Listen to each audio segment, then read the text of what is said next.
Human beings can make their best efforts to present evidence, but in the end, Allah is the one who turns the hearts. We have examples of people like Abu Bakr, who, when the Prophet Muhammad ﷺ introduced himself as a messenger, there was no time lag, there was no discussion, he immediately accepted Islam. And on the other hand, you have Musa or Moses debating with Pharaoh, and this dialogue is going back and forth over and over, and he sees miracles in front of his eyes, yet he's still not willing to believe. So the first acknowledgement, of course, is that evidence alone doesn't lead somebody to guidance. It is, in the end, their sincerity and then divine intervention. It is Allah who guides.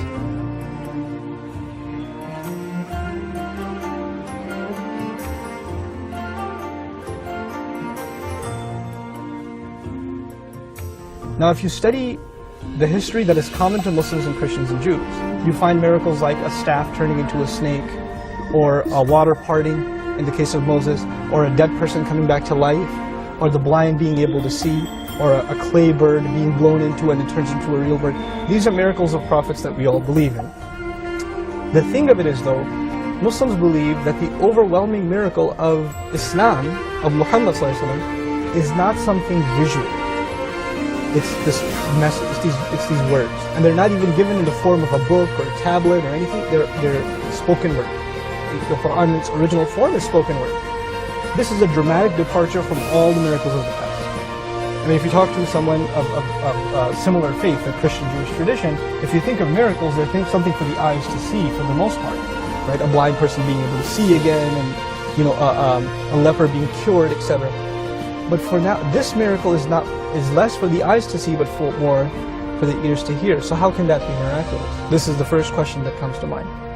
The Muslim response to that is, number one, the reason for this miracle being an audible one is because it had to outlive the life of its messenger.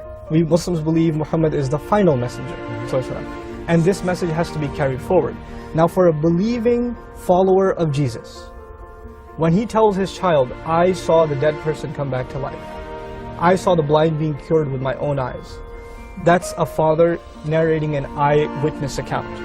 That child would narrate it to his next generation as a family tradition. But after a few generations, it's just a story. You could believe it, or you could say, I've heard this from my parents, I don't know, I didn't see it for myself. Which is the skeptic attitude we have today. The final messenger was given a miracle that you can look into much after he's gone.